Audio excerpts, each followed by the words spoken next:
Hello friends, Andhra Pradesh మంత్రుల ర్యాంకులు వచ్చేసాయి. అవునండి, స్కూల్ స్టూడెంట్స్కి మార్కులు ర్యాంకులు ఇస్తారు కదా. అలాగే ఏపీ ముఖ్యమంత్రి చంద్రబాబు నాయుడు తన మంత్రివర్గంలోని మినిస్టర్స్కి వాళ్ళ పనితీరు, వాళ్ళు ఫైళ్లు క్లియర్ చేసే వేగాన్ని దృష్టిలో పెట్టుకుని కొన్ని ర్యాంకులు ప్రకటించారు. గడిచిన 6 నెలలు అంటే డిసెంబర్ 31 వరకు వాళ్ళ అధికారం చేపట్టి 6 నెలలు పరిధిని కౌంట్ చేసుకుంటూ ఆయన ఈ ర్యాంకులు అయితే ప్రకటించారు. చాలా విచిత్రమైన విషయాలు బయటకు వచ్చాయి ఈ ర్యాంకుల ప్రకటనలో. నెంబర్ 1 స్థానంలో ఎవరున్నారంటే ఫరూక్ ఉన్నారు. మైనారిటీ వ్యవహారాలు చూస్తుంటారు కదా, ఆయన నెంబర్ 1 స్థానంలో ఉన్నారు. చాలా గుంభనంగా ఉంటారు, పెద్దగా మీడియా ముందుకు రారు, తన పని ఏదో తను చేసుకుంటూ వెళ్ళిపోతుంటారు. వచ్చిన ఫైల్ని వచ్చినట్టు క్లియర్ చేసి పంపించేస్తుంటారు. కాబట్టి నెంబర్ 1లో ఆయన పేరు వచ్చింది. నెంబర్ 2 కందులు దుర్గేష్, జనసేన ఎమ్మెల్యే, ప్రస్తుతం మంత్రిగా ఉన్నారు. ఎప్పుడు చూసినా ఏదో ఒక పని చేస్తూనే కనపడుతూ ఉంటారు. ముఖ్యంగా ఆయన కీలకమైన శాఖలను నిర్వహిస్తున్నారు. ఒకటి సినిమాటోగ్రఫీ, దానికంటే ముఖ్యమైన పర్యాటకం. సో ఈ పర్యటనకు సంబంధించి, ఈ టూరిజంకి సంబంధించి ఆయన చేస్తున్న పని తీరుపై ప్రశంసలు మొదటి నుంచి ఉన్నాయన్నమాట. ఎలాగైనా సరే టూరిజం డెవలప్ చేసే పనుల్లోనే ఆయన బిజీగా ఉన్నారు. లేటెస్ట్గా అరకు చెరువు ఉత్సవాలు కూడా ఘనంగా జరిపారు. ఎక్కువ స్థాయిలో షూటింగ్లు ఇక్కడ జరిగేలాగా టాలీవుడ్ని ఆహ్వానిస్తున్నారు. సో ఆయన పనితీరు అయితే బాగుందని అన్ని వైపుల నుంచి ప్రశంసలు అయితే వస్తున్నాయి. ఇక 3వ ప్లేస్లో కొండపల్లి శ్రీనివాస్. ఈయన కూడా చాలా సైలెంట్గా ఉంటారు. ఎంఎస్ఎంఈ అంటే ముఖ్యంగా మైక్రో స్మాల్ స్కేల్ ఇండస్ట్రీస్ ఉంటాయి కదా, వీటన్నిటినీ ఆయన నిర్వర్తిస్తున్నారు. చాలా వామ్గా ఆయన వెల్కమ్ చేస్తారు ఎవరైనా కలవడానికి వెళితే. ఆయన ఫైల్స్ ఆయన దగ్గరికి ఏది వచ్చినా ఇమీడియట్గా అక్కడ ఆయన దాన్ని క్లియర్ చేసి పంపించడం, సమస్యలపైన చాలా వేగంగా రియాక్ట్ అవ్వడం, ఎక్కడ హడావుడి లేకపోవడం, ఇలాంటివి చాలా పాజిటివ్ అంశాలు ఆయనకు ఉన్నట్టుగా అటు సెక్రటేరియట్లో చెబుతూ ఉంటారు, ఆయన నియోజకవర్గంలో చెబుతుంటారు. చాలా యంగ్ అండ్ డైనమిక్ మినిస్టర్గానే చెప్తారు. కాబట్టి ఆయన 3rd ప్లేస్లో ఉన్నారు. 4th ప్లేస్లో నాదెండ్ల మనోహర్, జనసేన ఎమ్మెల్యే.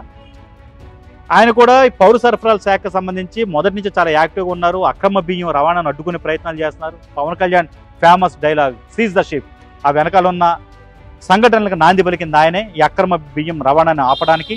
సో ఆయన 4th ప్లేస్లో ఉండడం కూడా పెద్ద విచిత్రమేం కలిగించదు. విచిత్రం ఏంటంటే ఇందులో టాప్ 4 ప్లేసుల్లో 4 ర్యాంకుల్లోనూ 2 జనసేనకు సంబంధించిన ఎమ్మెల్యేలు ఉండడం విశేషం. ఇంకో విశేషం ఏంటంటే పార్టీ అధినేత పవన్ కళ్యాణ్ కంటే కూడా వీళ్ళిద్దరు పైన ఉన్నారు.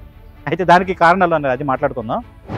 5వ ప్లేస్లో డోలా బాల వీరాంజనేయ స్వామి ఉన్నారు. 6వ ప్లేస్లో చంద్రబాబు ఉన్నారు, సీఎం చంద్రబాబు. ఇది పెద్ద ఆశ్చర్యం కలిగించదు, ఎందుకంటే సీఎం స్థాయిలో ఆయన సమీక్షలు జరపాలి. చాలా శాఖలు ఆయన దగ్గర ఉంటాయి. ఇతర మంత్రులకు కేటాయించిన శాఖలన్నీ ఆయనే చూడాలి. ఫైల్స్ అవన్నీ క్లియర్ చేయాలి, సమస్యలపై చర్చించాలి. కాబట్టి ఖచ్చితంగానే ఆయన 6th ప్లేస్కి పరిమితం అవడాన్ని మనం అర్థం చేసుకోవచ్చు. 7వ ప్లేస్లో సత్యకుమార్, బీజేపీకి సంబంధించిన ఎమ్మెల్యే, మినిస్టర్. ఆయన చాలా యాక్టివ్గానే ఉంటారు, కానీ ఆయనకున్న శాఖ పరిధి చాలా పెద్దది. వైద్య ఆరోగ్య శాఖ కదా, అది ఫైల్స్ క్లియర్ కావడం అక్కడ చాలా కష్టం. అలాంటి టైంలో కూడా ఆయన 7th ప్లేస్ సాధించడం అయితే నిజంగానే పనిచేస్తున్నట్టుగానే మనం భావించాలి. 8వ ప్లేస్లో నారా లోకేష్ ఉన్నారు. నిజానికి నారా లోకేష్ ఉన్న పబ్లిసిటీకి, ఆయన చేస్తున్న పనికి, ఆయన తిరుగుతున్న ఆ పర్యటనలకి ఇంకా మంచి స్థానంలో ఉండాలని అన్ని భావిస్తారు. కానీ ఆయనకి కూడా ఉన్న సమస్య శాఖల పరిధి పెరిగిపోవడం. ఒకటి విద్యాశాఖ, మరోవైపు ఐటీ, వీటన్నిటికి సంబంధించిన నిర్ణయాలు తీసుకోవాల్సి ఉండడం, ఇలాంటివన్నీ చాలా ఉన్నాయి ఆయన దగ్గర. ఈవెన్ ఇతర శాఖలకు సంబంధించిన కొన్ని ముఖ్యమైన అంశాలు ఆయనే చూస్తూ ఉంటారు. కాబట్టి వీటన్నిటి మీద డెసిషన్స్ తీసుకోవాలి, సమీక్షలు జరపాలి, ఫైల్స్ క్లియర్ చేయాలి. ఇదంతా కాస్త టైం టేకింగ్ ప్రాసెస్ ఉంటుంది. అందుకే ఆయన 8వ ప్లేస్కి పరిమితం అవడానికి కూడా మనం అర్థం చేసుకోవచ్చు.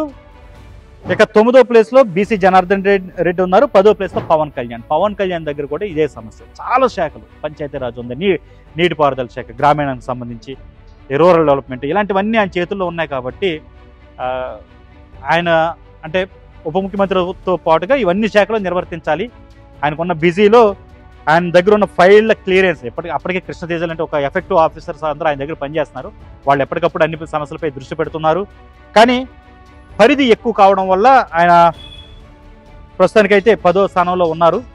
11వ స్థానంలో సవిత ఉన్నారు, ఈ వెనకబడిన వర్గాలకు సంబంధించిన సంక్షేమ శాఖ. ఆవిడ కూడా చాలా యాక్టివ్గా పనిచేస్తుంటారు, మీడియాకు దూరంగా ఉంటారు, ఎక్కడ హడావుడి ఉండదు ఆవిడ దగ్గర. కొల్లు రవీంద్ర, ఆయన కూడా మైనింగ్కి సంబంధించి కీలకమైన నిర్ణయాలన్నీ ఆయన తీసుకుంటూ ఉంటారు. చాలా మంచి యంగ్ అండ్ డైనమిక్ మినిస్టర్గానే ఆయన్ని చూడాల్సి ఉంటుంది. తర్వాత గొట్టిపాటి రవికుమార్, ఎనర్జీ, ఆయన కూడా మంచి ఎఫెక్టివ్ మినిస్టరే, కానీ ఆయన ఇంకా మెరుగైన స్థానంలో ఉంటారని అందరూ ఎక్స్పెక్ట్ చేశారు. చాలా ఎనర్జీకి సంబంధించి, అంటే పవర్కి సంబంధించి చాలా కీలకమైన నిర్ణయాలు ఆయన తీసుకుంటూ ఉంటారు. మరి ఎందుకైనా అక్కడ 13వ స్థానంలో ఉండడం అనేది చూడాలి. 14వ స్థానంలో నారాయణది నిజానికి ఆయనకున్న పనితీరుకి నిజం టాప్ 1, 2, 3లో ఉండాలి. కానీ బహుశా ఈ సిఆర్డీకి సంబంధించిన ఫైల్ క్లియరెన్స్ ఇతర అంశాలన్నీ కొన్ని లీగల్ ఇష్యూస్తో ముడిపడి ఉండడం, అవన్నీ కేంద్రం నుంచి కొన్ని అనుమతులు రావాల్సి ఉండడం, వీటన్నిటి నేపథ్యంలో కొంత వెనకబడినట్టుగా కనపడ్డారు. ర్యాంకింగ్లో 14వ స్థానంలో ఉన్నారు. టీజీ భరత్, ఈయన చాలా గుంభనంగా పనిచేసుకుంటూ వెళుతుంటారు. కాకపోతే 15వ స్థానంలో ఉన్నారంటే కొంచెం ఆలోచించాలి. ఎందుకంటే ఇంకా ఎక్కువ యాక్టివ్గా ఉంటారని అందరూ భావించారు. పొలిటికల్గా కాస్త యాక్టివ్గా ఉంటున్నారు. మినిస్ట్రీ పరంగా కొంచెం యాక్టివ్ అవ్వాల్సిన అవసరం అయితే కనబడుతుంది. ఆనవ రామనారాయణ రెడ్డి, దేవాదాయ శాఖ, ఆయన 16వ స్థానానికి పరిమితమయ్యారు. అచ్చెన్నాయుడు 17వ స్థానంలో ఉన్నారు. వ్యవసాయించిన చాలా కీలకమైన నిర్ణయాలు తీసుకోవాల్సిన శాఖ అది, కానీ ఆయన 17వ స్థానంలోనే ఉండిపోయారు. 18లో రాంప్రసాద్ రెడ్డి, 19 గుమ్మడి సంచారాని, 20వ స్థానంలో వంగలపూడి అనిత. నిజానికి ఆవిడకున్న స్పీడ్గా ఆవిడ ఇంకా మెరుగైన స్థానంలో ఉంటారని అందరూ భావించారు. హోంమంత్రి చాలా స్పీడ్గా పనిచేస్తారు, చాలా కీలకమైన నిర్ణయాలు తీసుకుంటారు. కానీ ఆవిడ 20వ స్థానంలో ఉండడమే ఆశ్చర్యం కలిగిస్తుంది.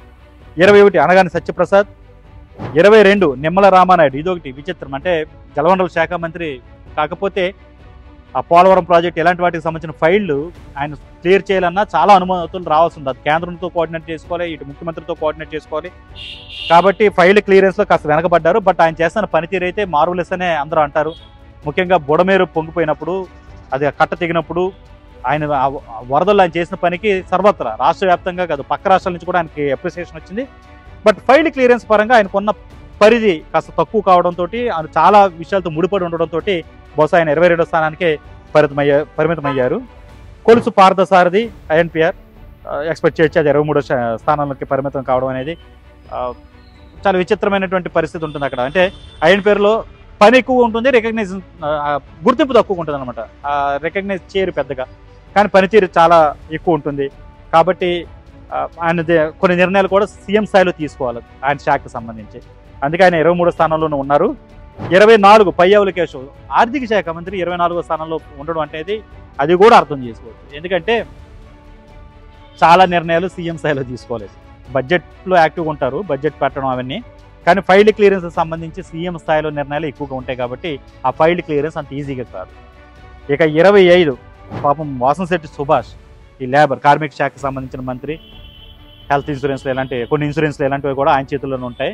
ఎందుకు మొదటి నుంచి ఆయన కాస్త వెనకబడుతున్నారు, దీనిపై సీఎం చాలాసార్లు సీరియస్ అయ్యారంటూ వార్తలు వచ్చాయి ఆయన పైన. కొన్ని వివాదాస్పదమైన కామెంట్లు చేస్తుంటారు. నియోజకవర్గ పరంగా ఆయన ఇబ్బందులు ఎదుర్కొంటూ ఉంటారు. అక్కడ అసమ్మతి వర్గం ఎక్కువ ఉందన్న పేరు ఉంటుంది. సీఎం 2-3 సార్లు మందలించారని పెద్దగా వైరల్ అయిన వార్తలు. దాని మీద ఆయన కూడా స్పందించారు. ఒక తండ్రి స్థాయిలో ఉండి, తండ్రి స్థానంలో ఉంటే తను తిట్టుతారు, అది నాకేం ఇబ్బంది కాదు, నేను సరిదిద్దుకుంటాను, మరింత మెరుగ్గా పనిచేస్తానని చెప్తూనే వస్తున్నారు. కానీ ఇంకా లాస్ట్లోనే ఉండడం అనేది. అయితే డిసెంబర్ 31 వరకు పనితీరు లెక్కలో వేశారు. ఇప్పుడు ఏమైనా మారిందేమో చూడాలి. ఖచ్చితంగా ఈ చివరిలో ఉండేవాళ్ళు అయితే పనితీరు కొంచెం వేగవంతం చేయాలి. అయితే ఇందులో పయ్యావుల కేశవ్ లాంటి వాళ్ళ పనితీరు వాళ్ళది అర్థం చేసుకోగలరు. ఎందుకంటే వాళ్ళ నిర్ణయాలు సొంతంగా తీసుకునేది ఉండదు, ఆర్థికపరమైన అంశాలు కాబట్టి సీఎం స్థాయిలో తీసుకోవాలి. అందుకని ఫైల్ క్లియరెన్స్ లేట్ అవుతాయి. కానీ సుభాష్ లాంటి వాళ్ళు అయితే చాలా యంగ్గా ఉండే మినిస్టర్స్, వీళ్ళు చాలా మంచి అవకాశం వచ్చింది చిన్న వయసులోనే. వాళ్ళు ఇంకా యాక్టివ్గా ఉండాలనేది సీఎం అభిప్రాయం. ఈ విషయం ఆయనే చాలాసార్లు చెప్పారు. చూద్దాం నెక్స్ట్ 6 నెలలకి వీళ్ళ పనితీరు ఏమన్నా మరింత మెరుగవుతుంది, ర్యాంకింగ్లు ఏమైనా చేంజెస్ ఉంటాయి. బట్ ఏమైనప్పటికీ ఇలా ఎప్పటికప్పుడు ఒక 6 నెలలకి మంత్రుల పనితీరు మీద ఈ ర్యాంకింగ్ అనౌన్స్ చేయడం అనేది ఒక మంచి పరిణామమే. కాకపోతే ఇందులో పూర్తి స్థాయి నిబద్ధతతో చేసి ఉంటారనే ఆశిద్దాం. మరిన్ని అప్డేట్స్ కోసం చూస్తూనే ఉండండి ఏబీపీ దేశం.